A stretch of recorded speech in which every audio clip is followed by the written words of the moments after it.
Assalamualaikum warahmatullahi wabarakatuh. Allahu Akbar,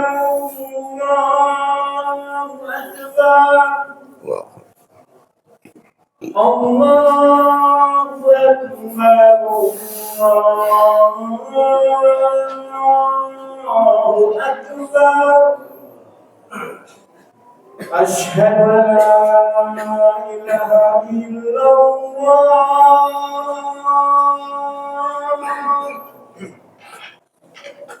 Asyhadu an la ilaha illallah.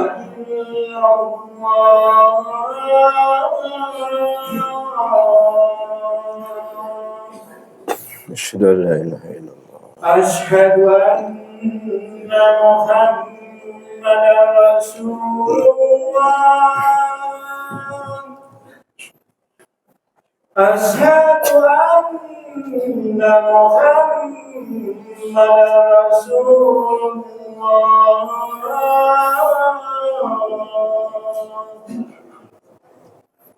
Hayya 'alas shalah.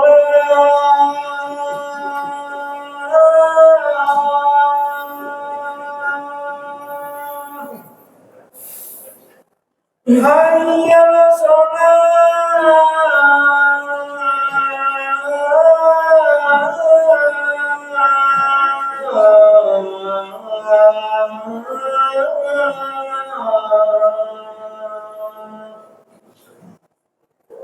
Hayya 'alal falah.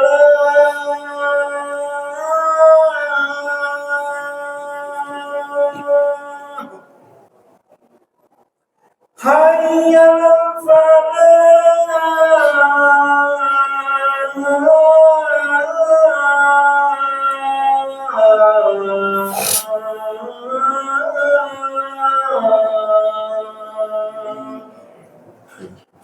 Allahu Akbar, Allahu Akbar. La ilaha illallah. La ilaha illallah Muhammadur Rasulullah sallallahu alaihi wasallam. Bismillahirrahmanirrahim.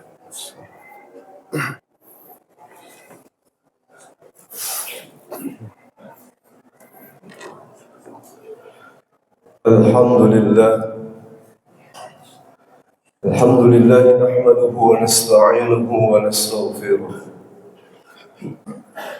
wa na'udzu billahi min shururi anfusina wa min sayyiati a'malina man yahdihillahu fala mudilla lahu wa man yudlil fala hadiya lahu.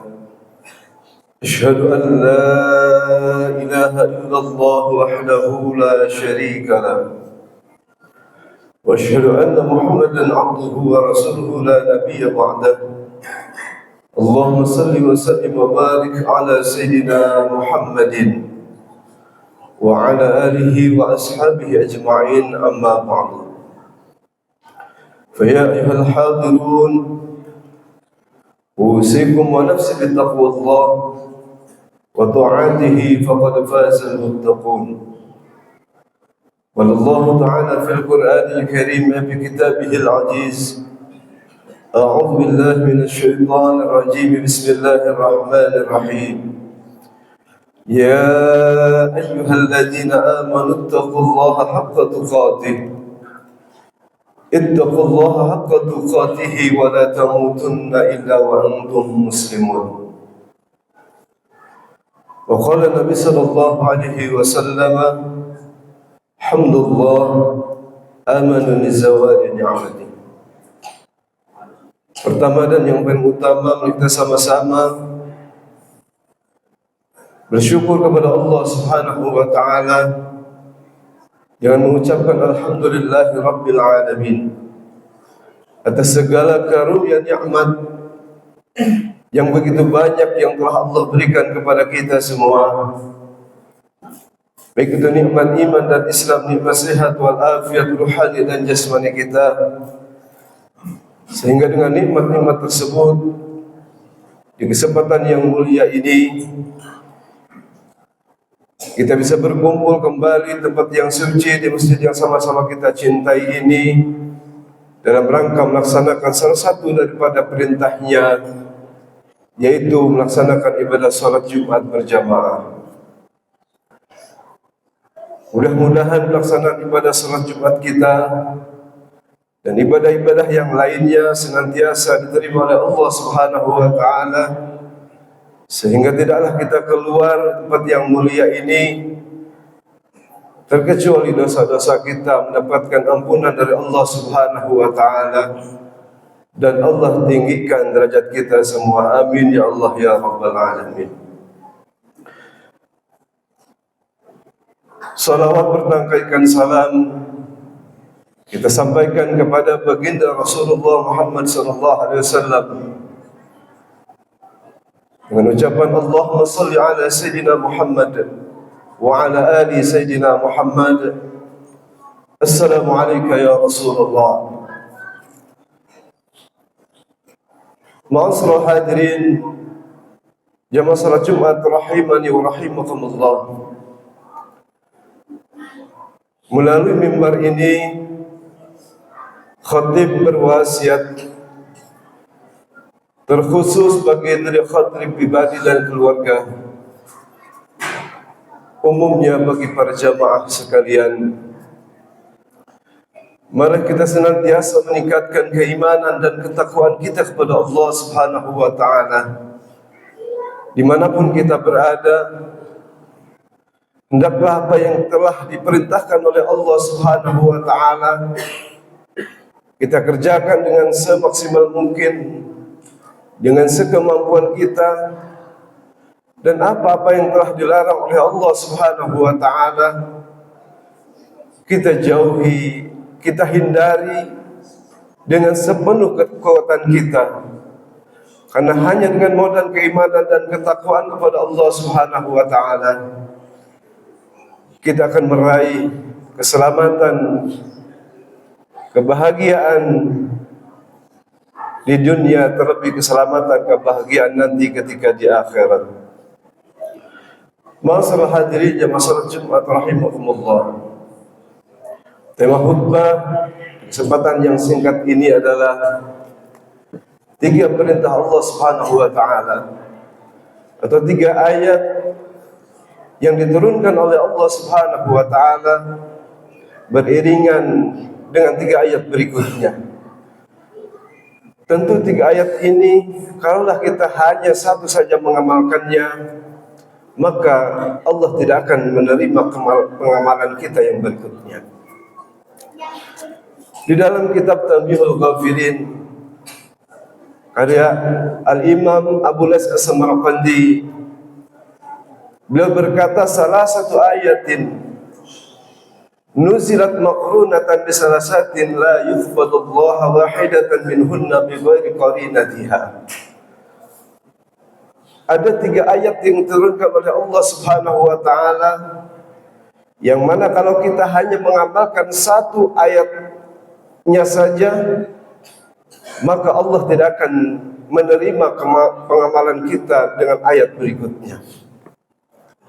Awaluha, yang pertama, qauluhu ta'ala wa aqimus salata wa atuz zakah. Dirikanlah salat dan tunaikanlah zakat. Ayat ini Allah turunkan senantiasa bergandengan. Salat, hubungan kita dengan Allah Subhanahu wa taala. Sedangkan zakat, infak atau sedekah, hubungan kita dengan sesama manusia. Tentu sehebat apapun salat kita, meskipun salat kita setiap hari kita berjamaahkan, datang sholat di awal waktu. Kalaulah kita tidak ada kepedulian dengan sesama manusia, tentu sholat kita tidak akan diterima oleh Allah Subhanahu wa ta'ala. Begitupun sebaliknya, sedermawan apapun kita, kalaulah kita tidak mau mendirikan sholat, maka amalan kita tidak akan diterima oleh Allah Subhanahu wa ta'ala. Di dalam satu hikayat, Abu bin Hasim terkenal sebagai hamba ahli tahajud. Selama 20 tahun beliau tidak pernah satu waktu pun meninggalkan sholat sunnah tahajudnya. Satu waktu ketika Abu bin Hasim terbangun di keheningan malam di saat orang lain sedang tertidur lelap, dengan bertujuan ingin mengambil air wudhu, ketika beliau lihat keluar depan pekarangan rumahnya, melihat satu sosok makhluk yang begitu besar, yang tentunya itu mengagetkan beliau. Tapi tentunya beliau tidak kembali mengurungkan sholat tahajudnya. Apa yang dilakukan oleh beliau? Abu bin Hasim penasaran, kemudian dia bertanya kepada sesosok makhluk tersebut, "Wahai makhluk Allah, siapakah gerangan Anda?" Maka makhluk tadi berkata, "Saya adalah malaikat utusan Allah Subhanahu wa ta'ala." Kemudian Abu bin Hasim melihat di tangan malaikat itu ada sebuah buku yang begitu besar, yang menjadinya penasaran. Kemudian dia bertanya kembali, "Wahai malaikat utusan Allah, di tanganmu saya lihat ada sebuah buku yang begitu besar. Buku apakah itu, wahai malaikat?" Maka malaikat berkata, "Ini adalah buku catatan hamba-hamba kekasih Allah. Buku catatan hamba-hamba yang dicintai oleh Allah Subhanahu wa ta'ala." Tentu Abu bin Hasim mempunyai harapan, barangkali namanya ada di dalam salah satu lembaran buku catatan tersebut. Maka Abu bin Hasim meminta kepada malaikat untuk membuka dari satu lembar pertama sampai dengan terakhir. Adakah namanya di situ tercatat sebagai hamba-hamba kekasih Allah? Maka malaikat kemudian membuka dari halaman pertama sampai dengan halaman terakhir. Tidak ditemukan namanya Abu bin Hasim. Kemudian Abu bin Hasim memintanya untuk kedua kali, sampai ketiga kalinya malaikat tidak menemukan namanya tercatat di dalam buku tersebut. Maka seketika Abu bin Hasim tersungkur, sujud, kemudian menangis kepada Allah Subhanahu wa ta'ala, "Ya Rabb, apakah gerangan yang membatasi, yang tidak memperbolehkan namaku tercatat di dalam buku tersebut?" Maka malaikat berkata kepada Abu bin Hasim, "Wahai Abu bin Hasim, sebetulnya bukan aku tidak tahu. Setiap malam engkau terbangun selama 20 tahun di saat orang-orang tertidur dengan lelap. Engkau bangun mendirikan sholat sunnah tahajud. Bukannya aku tidak tahu, aku tahu semua itu. Akan tetapi Allah mengharamkan tanganku untuk menulis namamu di dalam buku ini. Wahai malaikat, apa penyebabnya?" Maka malaikat menjawab, "Wahai Abu bin Hasim, bagaimana Allah mencatat engkau sebagai hamba-hamba kekasih Allah, hamba-hamba yang paling dicintai oleh Allah Subhanahu wa ta'ala, sedangkan engkau pun tidak mencintai hamba-hamba Allah yang lainnya. Engkau disibukkan beribadah kepada Allah di saat orang lain membutuhkan bantuanmu, sementara engkau seolah-olah tidak peduli dengan mereka yang membutuhkan bantuanmu. Maka Allah mengharamkan tanganku untuk mencatat namamu di dalam buku hamba-hamba yang dicintai oleh Allah Subhanahu wa taala. Maka wa aqimus shalah wa atuz zakah, dirikanlah salat dan tunaikanlah zakat. Kemudian yang kedua, Allah Subhanahu wa taala berfirman, wa atiullaha war rasul, taatlah engkau kepada Allah dan Rasulnya. Faman ata'a Allah wa lam yuti'ir Rasul lam yuqbal minhu. Kalaulah ketaatan kita hanya kepada Allah saja, tidak dibarengi dengan taat patuh kepada Rasulullah sallallahu alaihi wasallam, maka ketaatan kita kepada Allah tidak akan Allah terima. Maka di dalam kitab Kifayatul Azkiyah dinyatakan, amalan wajib itu ibarat sebagai modal di dalam usaha, sementara amalan sunnah itu adalah keuntungan di dalam usaha itu tersebut. Jadi kalaulah kita mau banyak keuntungan di dalam beribadah kita, maka perbanyaklah melaksanakan ibadah-ibadah sunnah.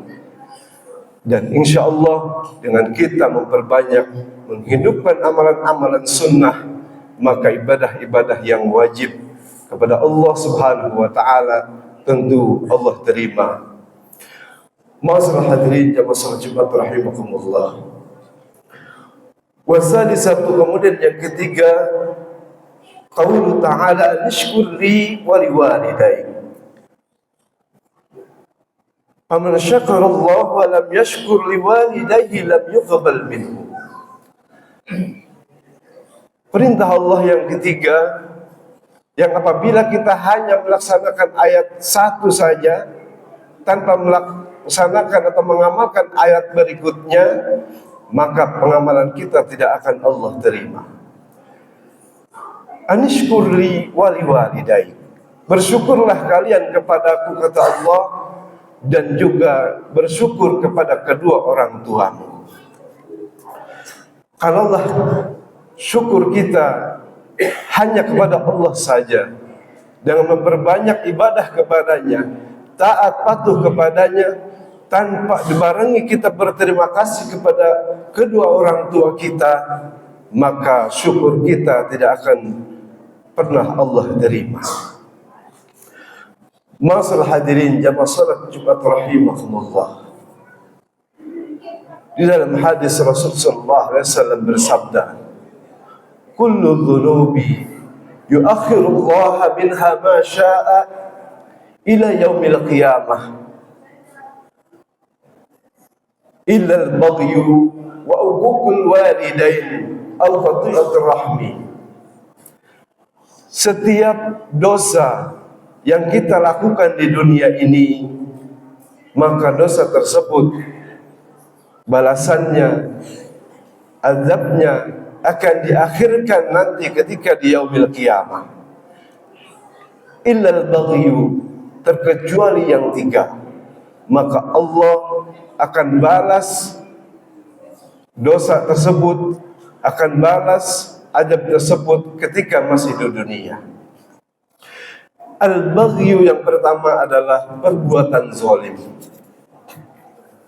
yang merugikan orang lain. Kemudian yang kedua, wa uququl walidain, durhaka kepada kedua orang tua. Nauzubillah min dzalik. Barang siapa yang berdurhaka kepada orang tua, maka Allah segerakan balasannya ketika di dunia. Baik itu lewat si anak yang hidupnya selalu dalam keadaan kesusahan, karena keberkahannya dicabut oleh Allah Subhanahu wa taala dengan sebab dia durhaka kepada kedua orang tuanya. Ataupun balasan Allah dengan cara yang lainnya, tentu bagaimana sesuai dengan yang Allah kehendaki. Kita kenal dengan Alqamah. Dulu Alqamah itu seorang pemuda yang taat dan patuh kepada Allah dan Rasulnya, berbakti kepada kedua orang tuanya. Tapi ketika Alqamah sudah berkeluarga, menikah dengan salah satu perempuan, berbaliklah keadaannya. Sikap perbuatan, ucapan sering sekali melukai perasaan orang tuanya, sering sekali membuat hati orang tuanya menjadi sedih, terluka, disebabkan dia terlalu perhatian kepada seorang istrinya. Pada akhirnya Alqamah jatuh sakit, kemudian dia sangat susah sekali dalam keadaan syakaratul maut. Susah ketika mengucapkan kalimat syahadat asyhadu an la ilaha illallah wa asyhadu anna Muhammadar Rasulullah dengan sebab dia durhaka kepada kedua orang tuanya. Akan tetapi ketika orang tuanya memaafkannya, maka seketika Alqamah menghadap Allah Subhanahu wa taala. Bagaimana dengan kita kalau tanpa mendapatkan ampunan dari kedua orang tua kita? Niscaya kita termasuk orang-orang yang merugi. Maka jikalau orang tua kita sudah tiada, Allah memberikan kesempatan kepada kita memperbanyak doa kepada kebaikan kepada mereka. Kalaulah mereka masih ada, maka bahagiakan mereka. Janganlah sekali-kali ucapan kita melukai perasaan mereka. Karena ucapan kita yang bisa melukai perasaan mereka bisa berakibat sangat fatal kepada kita semua. Masalah hadirin jamaah salat Jumat rahimakumullah. Mudah-mudahan khutbah yang cukup singkat ini ada manfaatnya dan khusus bagi khatib pribadi, umumnya bagi para jamaah sekalian. A'udzubillahi minasyaitonir rajim. Bismillahirrahmanirrahim. Wal 'asr innal insana lafi khusr illa alladziina aamanu wa 'amilus solihati wa tawassaw bil haqq wa tawassaw bis sabr. Barakallahu li wa lakum bil Qur'anil 'azim wa nafa'ani wa iyyakum bima fihi minal ayati wa dhikril hakim wa taqabbala minni wa minkum tilawatahu innahu huwal ghafurur rahim. Allahumma salli ala sayyidina Muhammad wa ala ali sayyidina Muhammad.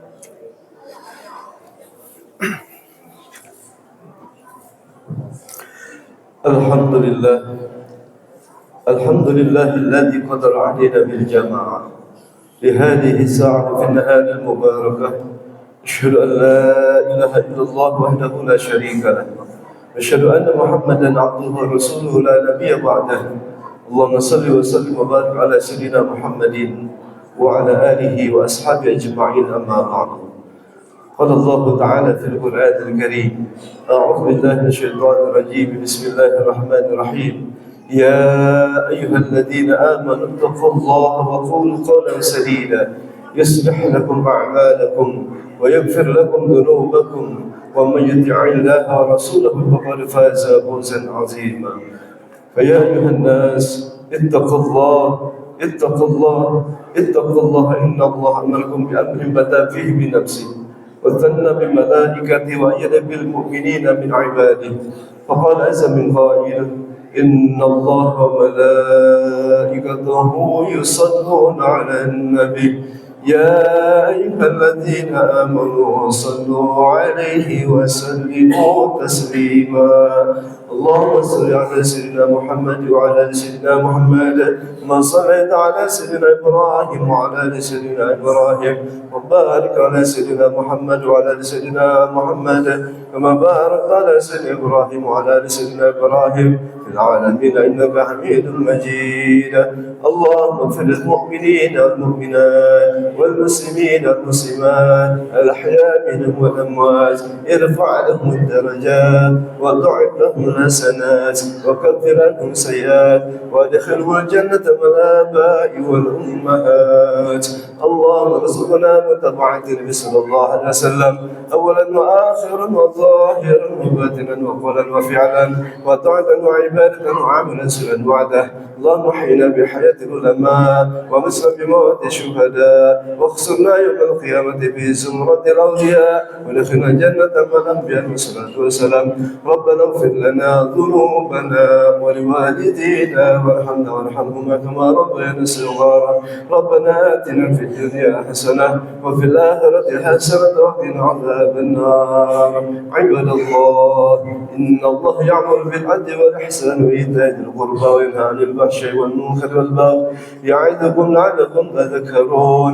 فاذكروا الله العظيم يذكركم واشكروه على نعمه يزدكم واسألوه من فضله يعطكم ولذكر الله أكبر. أقم الصلاة.